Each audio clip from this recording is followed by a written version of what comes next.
La foi est un moteur de création. Nous créons avec lui. Un homme qui a la foi peut réaliser sa vie selon son vœu. Beaucoup de gens n'ont pas l'impression que ce qu'ils sont aujourd'hui est le résultat de leur propre foi.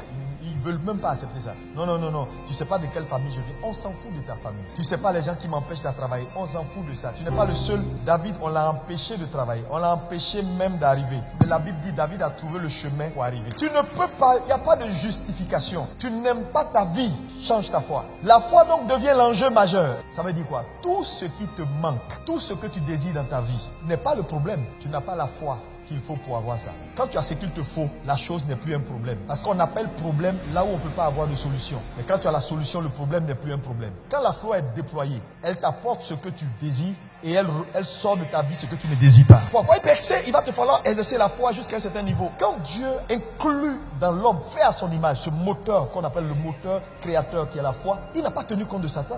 Donc on n'a pas la foi, on n'a pas la foi parce que Satan est là. Non, que Satan soit là ou pas, notre foi est opérationnelle. Tu peux dire mon juste vivra. Le mot vivra ici, mon juste réussira. Mon juste accomplira. Mon juste sera le modèle parfait. Là où la foi n'est pas opérationnelle, il y a des choses que tu ne verras pas. Il y a un niveau de vie où Dieu t'attend. Tu n'arriveras pas là-bas. Le problème c'est que si la copie n'est pas conforme au modèle témoin, elle est disqualifiée. La vie que tu vis là, ça ne doit pas plaire à Dieu. Non. Cette vie de fauché, débrouillard, tout le temps en train de te... C'est-à-dire, non, non, ça c'est pas la vie. Je te dis, la vie que tu as là n'est pas la vie que Dieu te destine. Beaucoup de gens n'ont pas l'impression que ce qu'ils sont aujourd'hui est le résultat de leur propre foi.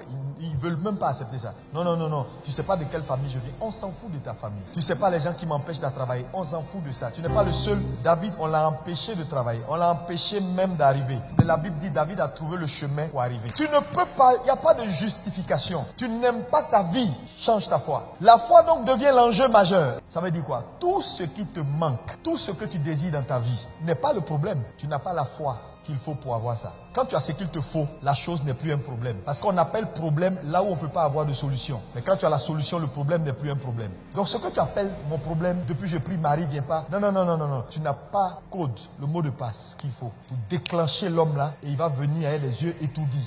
Quand la foi est déployée, elle t'apporte ce que tu désires et elle sort de ta vie ce que tu ne désires pas. Il y a combien de gens ici? Si on regarde ton carnet d'adresse, tu ne devrais même pas être assis là où tu es. Les gens tu connais habitent ici là. Et puis de toute façon tu souffles là. Non.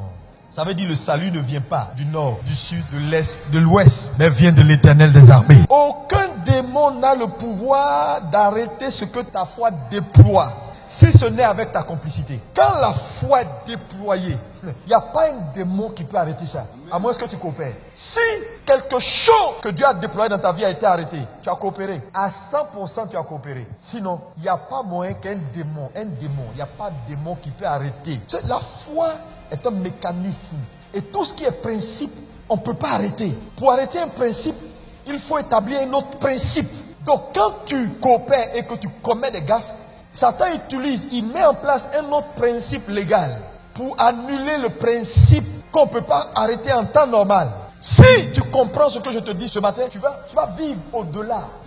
Tu vas constater que les gens font leur truc, ça fait retour à l'envoyeur. Ils lancent leurs flèches et puis tu entends eux-mêmes ils sont morts. Tu dis, qu'est-ce qui s'est passé? On dit, ah le gars est mort. Oh, tu vas aller dire Yako. Mais tu ne sais même pas que c'est toi qui l'as tué. Tu ne sais même pas que c'est toi. Tu sais pas. Parce qu'il y a un bouclier autour de toi. Mais c'est ta foi qui peut établir ce bouclier-là de telle sorte que n'importe quoi on t'envoie. C'est comme une balle de pinball. Ça tape, et puis ça revient. On va t'éviter des jeûnes inutiles, d'aller sur des montagnes inutiles, et te fatiguer pour rien du tout. Crois Dieu. Ouvre les yeux pour comprendre que tu es en train d'aller droit vers l'accomplissement d'un chemin qui n'est pas le chemin originel de Dieu. Ouvre tes yeux ce matin et comprends que tu ne peux pas être au bord de l'eau et avoir soif.